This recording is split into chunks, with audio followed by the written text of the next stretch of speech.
Star news Marathi, नवे पाऊल नवी दिशा.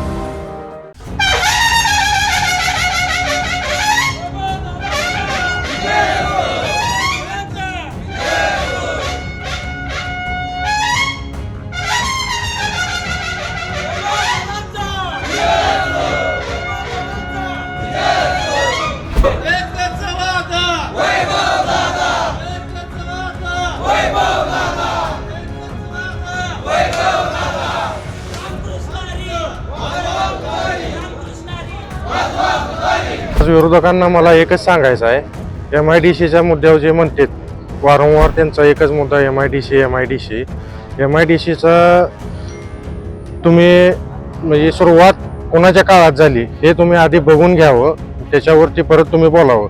आणि दुसरा मुद्दा तुम्ही म्हणताय MIDC आम्ही वाचवली, आम्ही हे केलं ते केलं. वाचवली म्हणजे तुम्ही काय उपकार केलं का? आम्ही 30 वर्ष आम्ही अनिल भाऊच्या सोबत त्यांच्या पाठीमागे आमचं ठामपणे उभा होतो. 30 वर्ष आम्ही त्यांचं काम केलेलं आहे. आमच्या आज्या पंजाने पहिल्यापासून त्यांचं काम केलेलं आहे. ते साखर चोरली म्हणून कार्यकर्त्याला मारलं असं आरोप केलेत विरोधकांनी. तर त्यांना हेच माहित नाही की तिथं साखर बनते का गुळ पावडर बनतो, हे आधी त्यांनी तपासावं आणि मग सांगावं. आणि दुसरा मुद्दा म्हणजे MIDCचा, आणि त्यांच्या भाऊंच्या काळात मंजूर झाली 500 एकरची MIDC होती, तर त्या विरोधकांनी होऊन दिले नाही. आणि परत तोच मुद्दा त्यांनी हे केलाय. दादा आणि हे निवडून नक्की येणार, ते म्हणते 90% 95% हिसाब. आम्ही एक सांगतो, मी कांबळ्यामधून आम्ही त्यांच्यापेक्षा एक तर मत जास्त केलं. आम्ही मुठच नाही सांगणार की आम्ही 90% 100%, त्यांच्यापेक्षा एक मत तरी आम्ही जास्त घेणारी नक्की आहे. त्यामध्ये गेलेत असे आमचं काय पण करते ते साफ खोटा आहे. 12 वर्षापासून ग्राहकांच्या सेवेत असलेले महालक्ष्मी फूड्स जयराम मसाले विटा. दिवाळीसाठी लागणारे चिवडा चकली मसाले, मिरची पावडर, हळद पावडर, धना पावडर व इतर उत्पादने, मटन मसाला, चिकन मसाला, सांबर मसाला, गरम मसाला, किचन किंग मसाला, गोडा मसाला, अंडा करी मसाला, पावभाजी मसाला, शेंगदाणा चटणी, कारळा चटणी, जवस चटणी, खोबरे लसूण चटणी, त्याचबरोबर जयराम मसालेची स्पेशल कांदा लसूण चटणी. ऑर्डर प्रमाणे चटणी तयार करून मिळेल.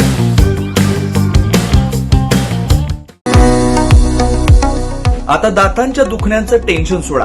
विटा शहरात प्रथमच कॉस्मेटिक ट्रीटमेंटसह वेदनारहित उपचारांचा सुरू झालाय दातांचा दवाखाना. Gurukrupa dental clinic and implant centre. Doctor Omkar Vilas Chavan, dental surgeon, fellowship in cosmetic and general dentistry. आमचा पत्ता Gurukrupa multi speciality dental clinic, hotel Mahadev समोर, कराड रोड, विटा. रामकृष्ण हरी, वाजवा तुतारी. आज आपल्या खंबाळे गावामध्ये सर्व ग्रामस्थांच्या वतीनं आपल्या ग्रामदैवताला नारळ फोडण्यात आलेला आहे आणि आता प्रचार चालू होतोय. माननीय वैभवदादांना आपण सर्वांनी, इथं असणाऱ्या उपस्थित नसलेल्या सर्व ग्रामस्थांनी 20 तारखेला तुतारी चिन्ह आहे, या चिन्हाला मतदान देऊन प्रचंड मताने विजय करावं व आपल्या तालुक्याचा, खानापूर, आटपाडी, विसापूर सर्कलचा सर्वांगीण विकास करण्यासाठी वैभवदादांना विधानसभा सभेत पाठवावे व आपल्या परिसराचा विकास झाला पाहिजे. आजपर्यंत त्याच्या आधी माननीय सदाभाऊंनी 2004 ते 2009 या साली खूप विकास केलेला आहे आणि जो रखडलेला विकास आहे तो आता आपल्याला वैभवदादाच्या रूपानं पूर्ण करायचा आहे. त्यासाठी आपलं मत वैभवदादाला पाहिजे. तर आपण सर्वांनी, मी सर्वपक्षी आशा व्यक्त करतो की आपण सर्वांनी वैभवदादाला मतदान देऊन आमदार करायचं आहे. आपल्या तालुक्याचे हे प्रश्न आपला शेतकरी वर्ग आहे. आज आता आमच्या इथं शिकलेली मुलं खूप आहेत, त्यांना नोकऱ्या नाहीत. त्यांना नोकऱ्या मिळाल्या पाहिजेत, हाताला काम पाहिजे. यासाठी माननीय वैभवदादांनी शिक्षण संस्था उभारलेल्या आहेत, त्या माध्यमातून आम्हाला काम देत आहेत. तसेच त्यांचे कारखाने आहेत त्या माध्यमातून काम मिळत आहे, सूतगिरण आहे त्या माध्यमातून काम मिळत आहे, दूध डेअरी आहे त्या माध्यमातून काम मिळतंय. आज शिक्षणाचं माहेरघर आपल्या खानापूर तालुक्यामध्ये एकमेव सदाभाऊंनी केलेलं आहे आणि ते सगळं वैभवदादा आता चालवत आलेले आहेत आणि हजारो लोकांच्या हाताला काम मिळालंय. यासाठी वैभवदादाला मत द्या अशी मी एक सर्वांना विनंती करतो. आणि आपल्या सर्व समाज घटकाला सोबत घेऊन जाणारा एक नेता आहे. आपल्या तालुक्याचा खूप विकास झाला पाहिजे या रूपानं आम्ही वैभवदादाकडे बघितलेला आहे. त्यासाठी खंबाळ्यातल्या सर्व ग्रामस्थांना माझी एक विनंती आहे की आपण वैभवदादाला मतदान करावे. आता खानापूर आटपाडी मतदारसंघात जे विधानसभेची निवडणूक लागल्या त्या संदर्भात प्रामाणिकपणे बोलायचं म्हटलं तर विद्यमान आमदारांनी कामं चांगली केलीत. त्यांच्या कामाला आपण अजिबात म्हणत नाही की काम आमच्या गावात झालं नाही, काम झालंय. परंतु विकासाच्या दृष्टीनं बोलायचं म्हटलं तर गावात विरोधी पक्ष, विरोधी गट आणि आज जे उभा राहिलेले वैभवदादा पाटील आहेत, जे महाविकास आघाडीचे अधिकृत उमेदवार आहेत, त्यांनी खंबाळे गावावरती विकास कामांचा तसा खंबाळ्यात त्यांनी सुद्धा डोंगरच उभा केलाय.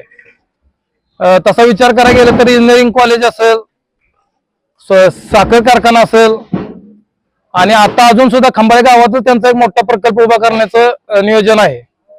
माझं फक्त प्रामाणिक मत एवढंच आहे की आपण पाणी आलं, अतिशय चांगलं झालं. पाण्यासाठी सगळ्यांनी प्रयत्न केला, सगळ्या आमदारांनी केला आणि त्यामुळे आपल्याला टेंबूचं ताकारीचं पाणी आलंय. आपलं गाव काही ताकारीपासून भिजत होता परंतु टेंबूमुळे आता 100% गाव आपलं पाण्यानं बागायत झालं. परंतु ह्या ऊसाचा जर विचार केला, बागायत केल्यानंतर जाणारा ऊस आहे, हा ऊस आपल्याला बाहेर तालुक्याच्या बाहेरच घालावा लागत होता. कारण तालुक्यात आपले साखर कारखाने नाहीत. असले तरी त्याची अवस्था आता परत दुसऱ्यांच्या ताब्यात गेल्यानंतर ती चालू होण्याच्या स्थितीत आहेत. आज विराज कारखान्यासारखा छोटा जरी कारखाना असला तरी बाजूला असणारे बलाढ्य कारखान्याच्या बरोबरीनं तो दर देऊन शेतकऱ्यांची एक प्रकारे चांगल्या पद्धतीने मदत करतोय. आणि तिथं कुठल्याही प्रकारचं राजकारण केलं जात नाही की हा या शेतकऱ्याचा ऊस घ्यायचा, त्या शेतकऱ्याचा घ्यायचा नाही. सगळ्यांचा ऊस तिथं नेला जातोय, तिथं त्याचा फायदा होतोय. आपल्याच गावाला लागून असणाऱ्या मोठ्या एमआयडीसी त्यांची सूतगिरण आहे. त्या सूतगिरणीमध्ये आपल्या गावातले काही कामगार, आजूबाजूचे काही कामगार जातात, तिथं 4 लोकांना कामं मिळतात. दूध डेअरीत पण तीच अवस्था आहे. दूध डेअरीच्या माध्यमातून गावागावात विकास केला जातोय. हा विकास झालाय, होतोय आणि असाच व्हावा म्हणून आम्ही सर्व गावाच्या वतीनं वैभवदादा पाटील यांच्या बरोबर यांना गावातून जेवढं शक्य होईल, आम्ही काही आकडा सांगत नाही की 85% 90%, परंतु आमचं जे काय आहे ते स्वाभिमानाने एक अस्तित्व चांगलं टिकवून आम्ही चांगलं भरघोस मतदान वैभवदादांना देऊ हा एक शब्द देतो. जास्ती बोलत नाही, आपलं शेठ निश्वासन सगळं सांगितलं आहे.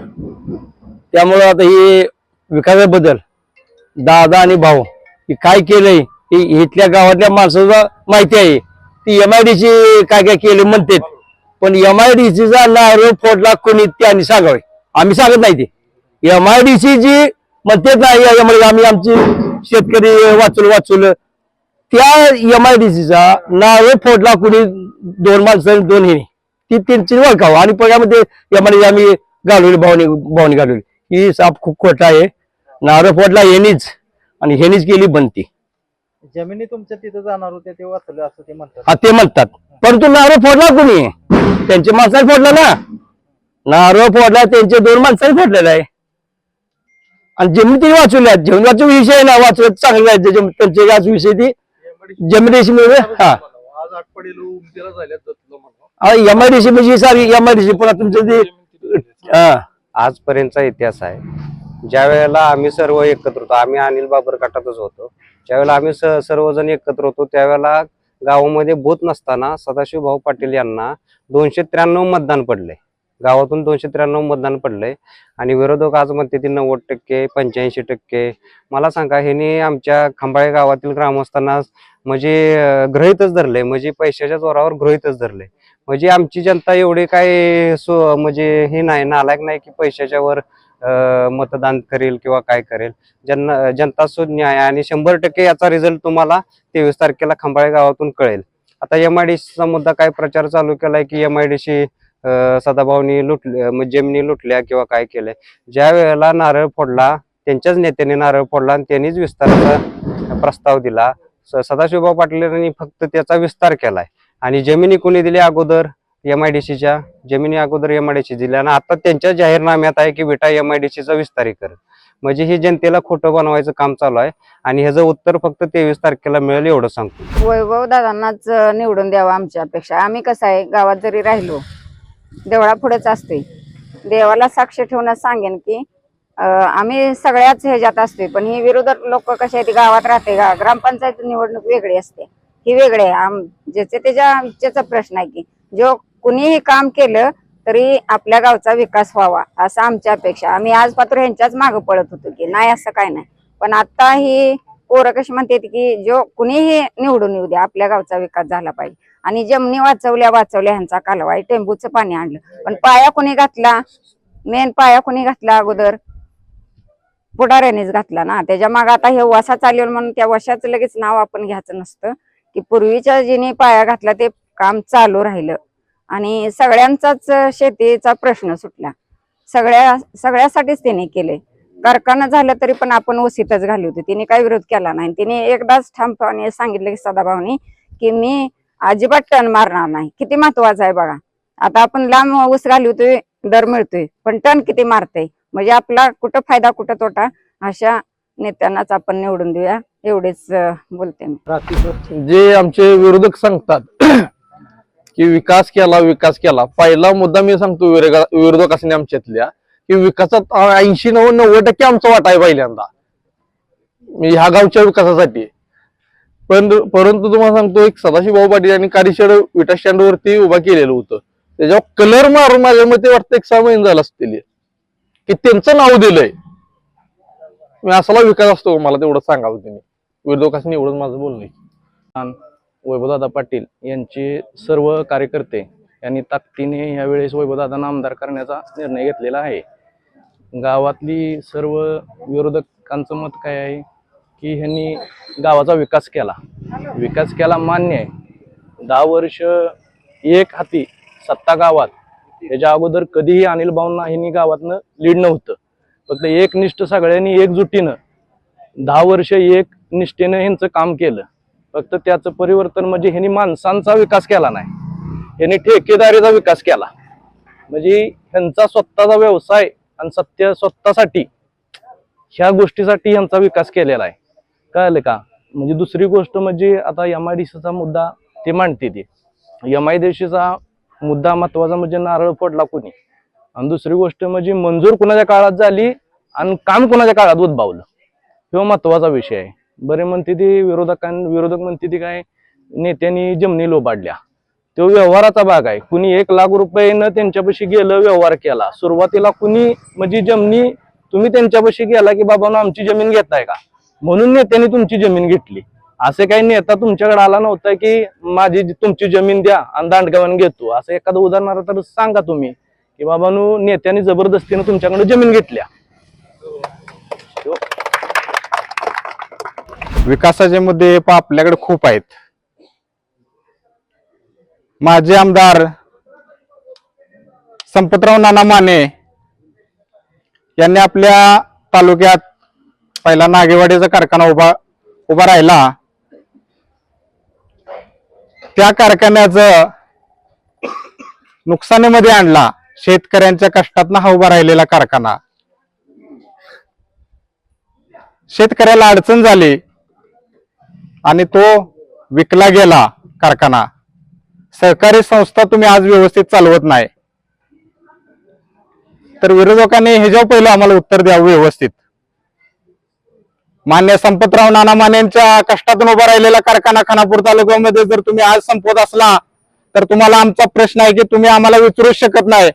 त्या माध्यमातून आमच्या आमदारांनी आमच्या उभा केलेला आमच्या गावात कारखाना आहे आणि तालुक्याला तो आता सगळ्यांचा उसण्याचा प्रयत्न करत आहे. सुतगिरण असू द्या, सुतगिरण सुद्धा काय अवस्था झाली आपल्या ह्याच्यामध्ये आपल्याला माहित आहे. आणि कसं आहे, फक्त टेंबूचं श्रेय हे सर्व आमदारांनी घेतलेलं आहे.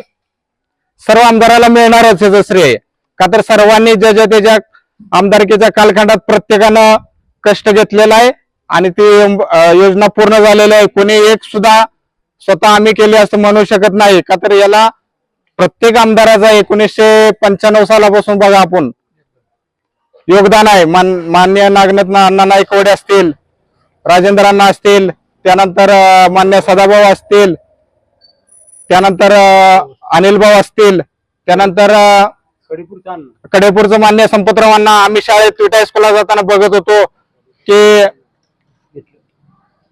त्यांचे आंदोलन पण आम्ही बघितलेले आहेत, आम्ही याचा साक्षीदार आहे. तर या या टेंबू योजनेचा कुणी एकानं श्रेय घेऊ नये, आमचं एवढंच म्हणणं आहे. आम्ही चांगल्या गोष्टीला चांगलेच म्हणणारी माणसं आहे, आम्ही विरोध करणारी माणसं नाही. का तर ज्या त्या आमदारांनी ज्या त्या वेळेत काम केलंच पाहिजे ही आमची भावना आहे. आणि आता आम्ही वैभवदादाच्या रूपाने एक बल्लाढ्य विकास करण्याचं आम्ही नियोजन केलेलं आहे आणि आम्ही वैभवदादाला आमदार हे करणार. त्यामुळे हे त्यासाठी परिवर्तन पाहिजे आणि आता जनतेनं ठरवलंय की वैभवदादाला आमदार करायचं, हा जनतेचा कल आहे. आपल्या परिसरातील लेटेस्ट बातम्या पाहण्यासाठी स्टार न्यूज मराठी YouTube चॅनलला आत्ताच सबस्क्राईब करा.